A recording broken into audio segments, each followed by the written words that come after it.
Hi అందరికీ నమస్కారం. నిన్న జరిగిన T20 world cup, ICC world cup అసలు ఇలా కొడతారా అన్నంతగా జరిగింది. అంటే అభిషేక్ శర్మను టీంలో నుంచి తీసేస్తారేమో అనుకునే స్థాయి నుంచి అభిషేక్ శర్మే టీంను గట్టెక్కిస్తాడు. మళ్ళీ సంజయ్ శాంసన్ అలాంటి ఇన్నింగ్సే ఆడతాడు. ఇషాంత్ కిషన్ అసలు ఊహించలేదు ఇలాంటి ఇన్నింగ్స్. ముగ్గురు ఒకరిపైన ఒకరు, అంటే ప్రత్యర్థి జట్టు ఒక సినిమాలో బ్రహ్మానందం అంటారు కొడుతున్నారండి అని. అట్లా న్యూజిలాండ్ టీము ఎవరికి చెప్పుకోవాలో తెలియక కొడుతున్నారు సార్ అని వాళ్ళ కోచ్కి చెప్పుకున్నట్లు అనిపించింది. దాని గురించి ఎస్పీ పవన్ గారు మనతో పాటు ఉన్నారు, సీనియర్ జర్నలిస్ట్. మరింత డీప్ అయిన అనాలిసిస్ సార్ కనుక్కుందాం. సార్ నమస్తే. సార్ నమస్తే అండి. చెప్పండి సార్. Congratulation sir. ఈ ఆనందకరమైన విషయాన్ని ప్రేక్షకులతో పంచుకోండి సార్. ఫస్ట్ ఆఫ్ ఆల్ టీమిండియాకి మనం కంగ్రాట్స్ చెప్పాలి. అండ్ అతనొక్కడే, అతడు, ఇది సరిలేరు నీకెవ్వరు, ఇవన్నీ ఈ టైటిల్స్ అన్నీ మనం సంజు శాంసన్కి ఇచ్చేద్దాం. ఫస్ట్ గొడవ వదిలిపోతాం. ఎందుకంటే ఫస్ట్ పాపం లీగ్స్లో అండ్ సూపర్ 8 దశలో కూడా ఇబ్బంది పడి తర్వాత సంజు శాంసన్ ఉంటాడా, బెంచ్కే పరిమితం అవుతాడా అనే స్థాయి నుండి తను మెరుగుపరుచుకుంటూ రావడం, అలాగే హ్యాట్రిక్ విజయాలు నమోదు చేయటం, హాఫ్ సెంచరీలు కొట్టేసి అందులోనూ సెమీస్లో, క్వార్టర్స్లో, ఫైనల్స్లో కూడా అతను ప్రతిభ సాధించడం అనేది మాత్రం అంత తేలికైన విషయం కాదు. ఎందుకంటే మన గతంలో కొంతమంది బాగా ఫామ్లో ఉన్న ప్లేయర్స్ని కూడా చూసుకుంటే వాళ్ళు 1-2 మ్యాచ్లు పర్ఫెక్ట్గా ఆడడం, తర్వాత 3వ మ్యాచ్ లేదా 2వ మ్యాచ్లో డకౌట్ అయ్యి మళ్ళీ ఇది చేయటం, ఇలా కాకుండా స్టాటిస్టికల్గా కంప్లీట్లీ ఎలా తీసుకొచ్చాడంటే అసలు గ్రాఫ్ ఏమాత్రం తగ్గకుండా, ఆ బ్యాటింగ్లో జోష్ ఏమాత్రం తగ్గకుండా నిన్న ఉతికి ఆరేసాడు సంజు శాంసన్ అని. అందులోనూ నాకు కామెంటేటర్స్ ఇచ్చిన కామెంటరీ బాగా నచ్చింది. ఏంటంటే చాలా కామ్ డౌన్ ఉన్నాడు, మైండ్లో చాలా కామ్గా ఉన్నాడు. అసలు ఎంత విధ్వంసం చేస్తున్నాడో బ్యాట్ ద్వారా మైండ్లో అంత కామ్గా ఉన్నాడు. ఆ కామ్నెస్, ఆ బ్యాట్ ద్వారా విధ్వంసం అనేది పర్ఫెక్ట్ మ్యాచింగ్ అయిందని చెప్పాలండి.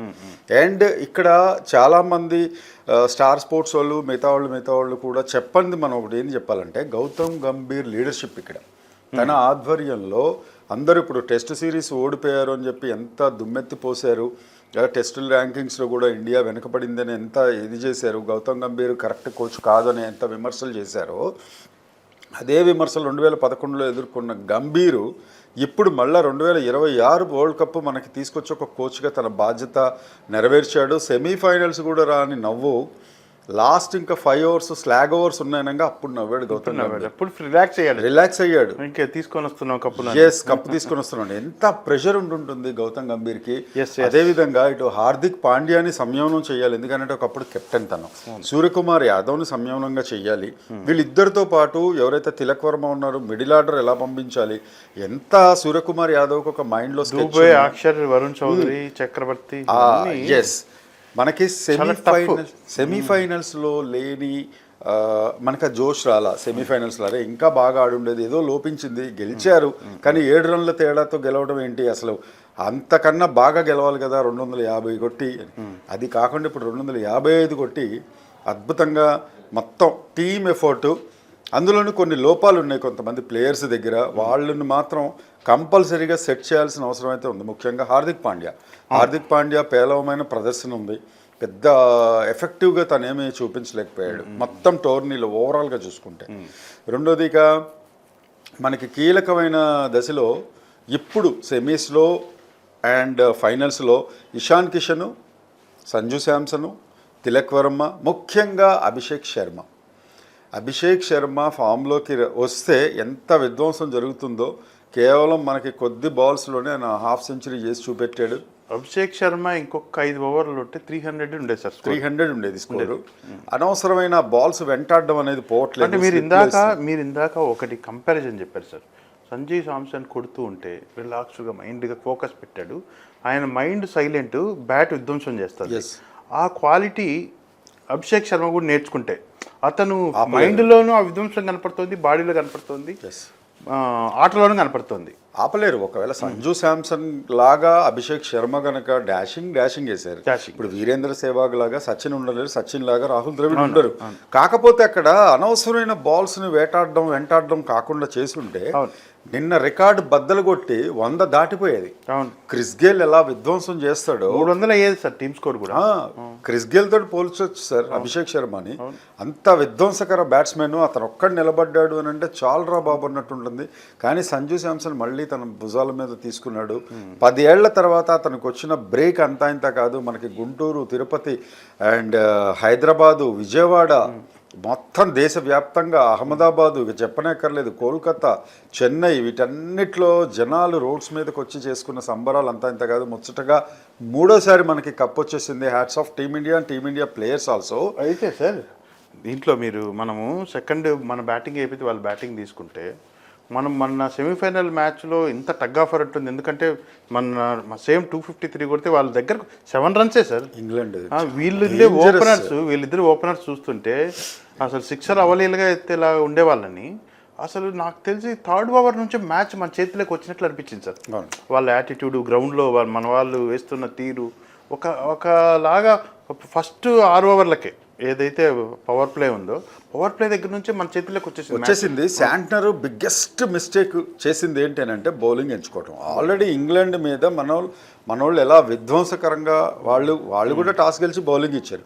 సేమ్ పద్ధతిలో వీళ్ళు కూడా ఇచ్చారు. నిన్న మనం తమ్మునేలు పెట్టినట్టుగా వీళ్ళు ఫైనల్స్కి వచ్చేసరికి చేతులు ఎత్తేస్తారు న్యూజిలాండ్ వాళ్ళు అన్నట్టుగానే అలాగే జరిగింది. వాళ్ళు చేసిన తప్పు టాస్ గెలిచి బౌలింగ్ ఇవ్వటం. మేబీ ఫలితం అటు ఇటుగా ఉండేదేమో, లేకపోతే ఇదే విధ్వంసం కొనసాగేదేమో అనేది మనం తర్వాత మాట్లాడుకున్నా కూడా రాబోయే ఐపీఎల్ మ్యాచ్లకి పక్కా కమర్షియల్ ఇవన్నీ.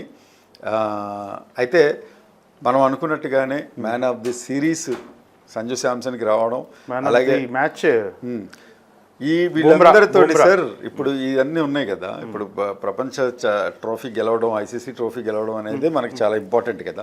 అవన్నీ గెలిచిన తర్వాత ఇప్పుడు మనం రిలాక్స్డ్గా ఐపీఎల్ మ్యాచ్లు 26వ తారీఖు నుండి మస్త్ ఎంజాయ్ చేయొచ్చు. మామూలు కాదు. మనం రెగ్యులర్గా మనం కూడా రివ్యూస్ ఇచ్చుకుంటూ వెళ్దాము దాని విషయంలో. ఇప్పుడు ఐపీఎల్ ఎందుకు చెప్తున్నాను అంటే సార్, ఐపీఎల్కు చెప్పే ముందుగా ఒక చిన్న మాట.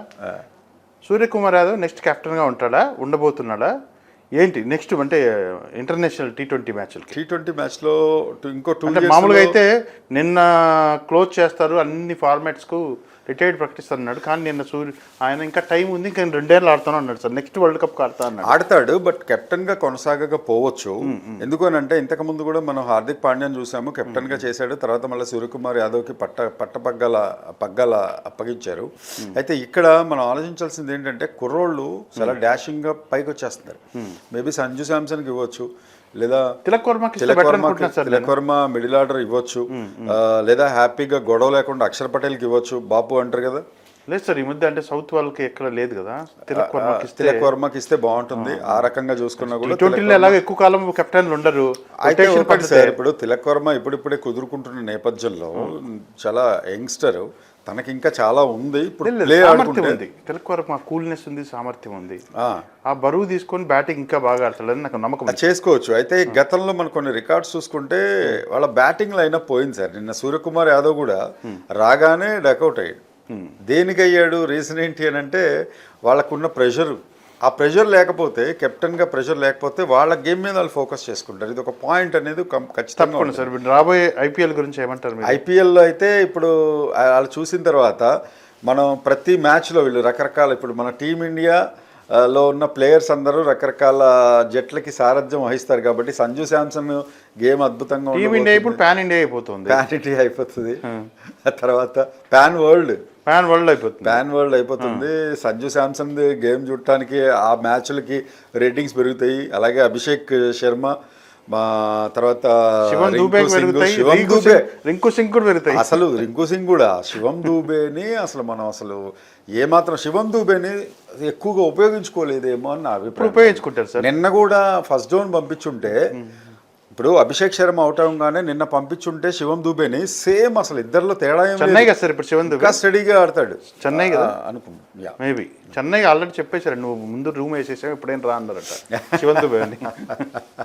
నో ప్రాబ్లం, ప్రాక్టీస్ చేసుకో ముందే వచ్చి, నీకు రెడీ రూము అన్ని ఏర్పాట్లు ఉన్నాయి, నువ్వు ఇప్పటి నుంచి వచ్చి ఆడుకోవాలన్నారట. ఇక్కడ సంజు శాంసన్ గురించి ఒక చిన్న మాట చెప్పాలి సార్. ఎప్పుడైతే తను లో డౌన్లో ఉన్నాడో బ్యాటింగ్ ఆర్డర్ లైనప్ కొంచెం దెబ్బతింటుందో ఆ టైంలో కనుక్కున్నప్పుడు సచిన్ టెండూల్కర్ దగ్గర సలహాలు తీసుకోవడం, ఆ సలహాలు అతనికి బాగా ఉపయోగపడ్డాయి, నాకు సచిన్ మార్గదర్శనం చేశాడని చెప్పటం అనేది చాలా బాగుంది. అలాగే ఇప్పుడు టీంకి అండ్ గౌతమ్ గంభీర్కి మధ్యలో ఒక మంచి రిలేషన్, బలమైన బాండింగ్ ఉంది. అది కూడా మనం ఆహ్వానించదగ్గ విషయం. నెక్స్ట్ వరల్డ్ కప్ కూడా మనదే అనటంలో ఎలాంటి సందేహం లేదు. And from tomorrow onwards let us count down the IPL. ఓకేనా? దీంట్లో మొత్తానికి హైలైట్ ఏంటంటే రోహిత్ శర్మ గ్రౌండ్లోకి వచ్చినప్పుడు సంజు శాంసన్ని పెద్ద టోర్నమెంట్ ఇది, లాంగ్ టోర్నమెంట్, అంటే 4 మ్యాచ్ల ముందు చెప్తున్నా నీకు అవకాశాలు వస్తాయని చిన్న మాట చెప్పెళ్ళాడు సార్. చెప్పిన నెక్స్ట్ రోజు నుంచి అవకాశాలు వచ్చాయి సంజు శాంసన్కి. ఇప్పుడు రోహిత్ శర్మది ప్రిడిక్షన్ బాగా వైరల్ అవుతుంది సార్. ఇలాంటివే ప్రిడిక్షన్స్ రోహిత్ శర్మ అందరికీ జూనియర్ ఆటగాళ్ళకి బ్లెస్సింగ్ ఇచ్చి తన సీనియారిటీలోని అనుభవాలను కూడా పంచుతూ ఇండియా టీం క్రికెట్కు మరింత అభివృద్ధికి దోహదపడాలని సీనియర్లు కోరుకుందాం సార్. నమస్తే.